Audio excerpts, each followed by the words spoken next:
So today we're here in the beautiful atelier of Ulf Kloo, a great violin maker, and I was so lucky to play a concert here with my sister.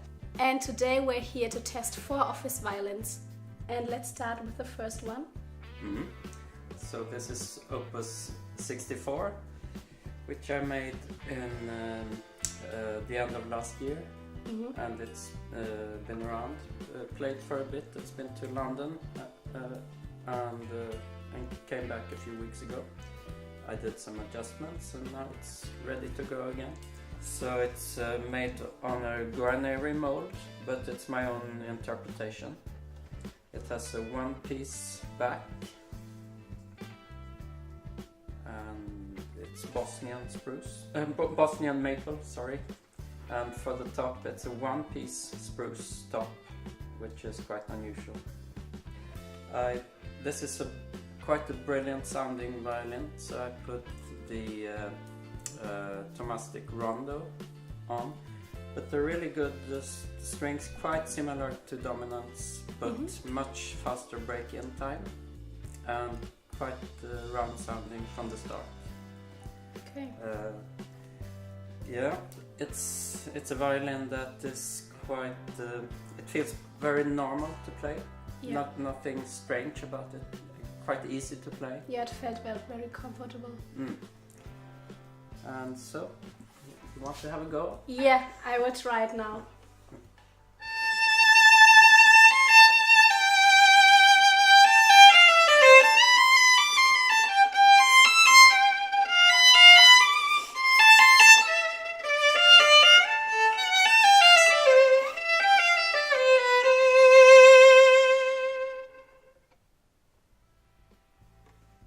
So this is Opus 67, made also just at the end of last year, and it's also been to London for a few weeks to be tried by different students at the Royal College of Music. I also did some adjustments with the sound post and bridge and so on. It's normal to do that after a few weeks or a few months. When a violin is new. That's something you should think about if you get a really new instrument. You have to take it back to a luthier after a few months to have the sound post checked and so on. It's good to know. Yeah. It's made on a granary mold. It has a one-piece back, Bosnian maple.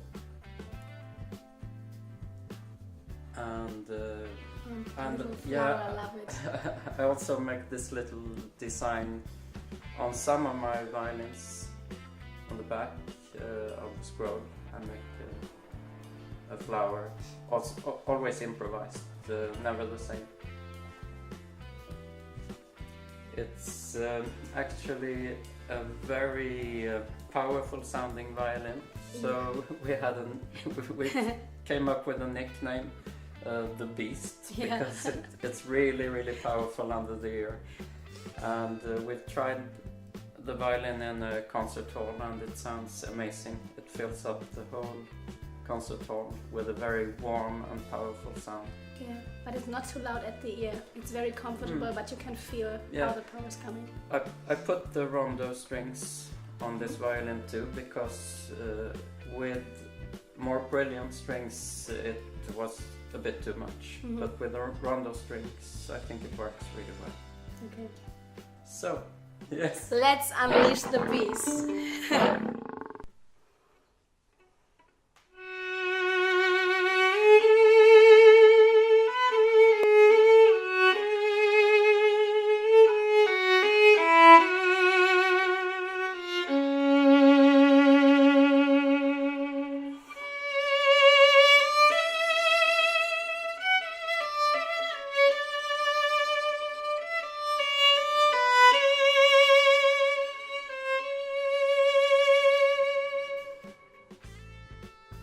So this is Opus 66, which I made this year.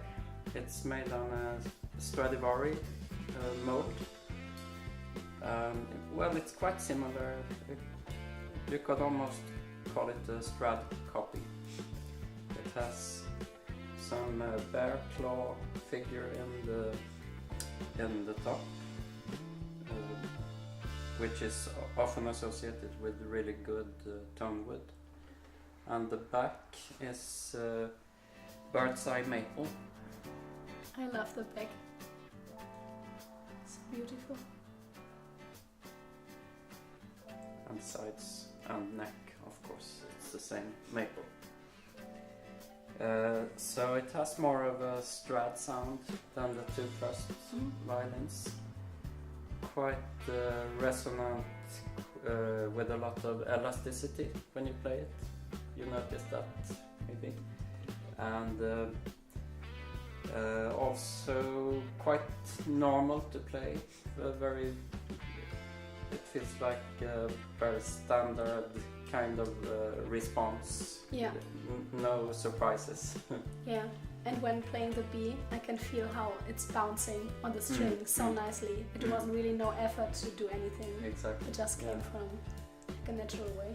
It's very important to get the right cushion in the top of the violin and the back. Yeah. To have the right response for the bow. Yeah. Yeah, that's about it. So, have a go. Yeah, I'm excited to play on this one.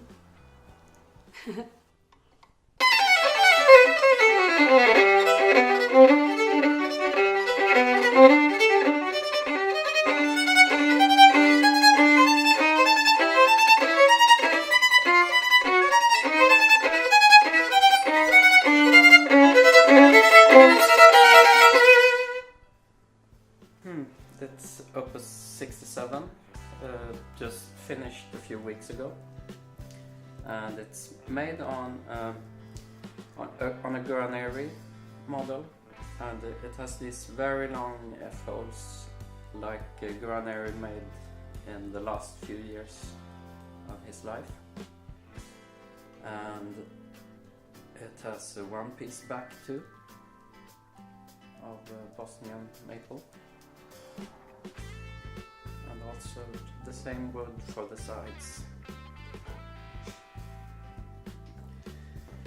Yeah, so because of the long F-folds and the arching and the thickness of the back and front, this violin has a very warm, dark sound and a lot of elasticity when you play, which can feel really nice. You get into the instrument quite easily. So yeah, that's about it for Opus 67. Want to have a go? Yeah, I'm going to have a go with Opus 67.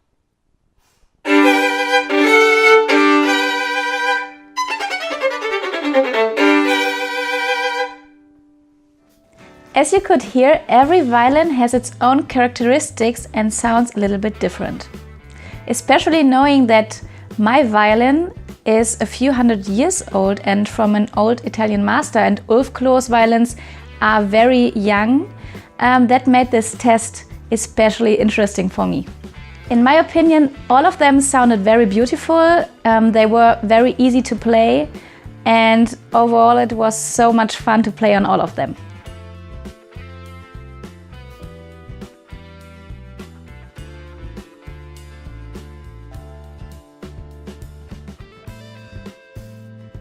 Improvisation. I was searching for the notes.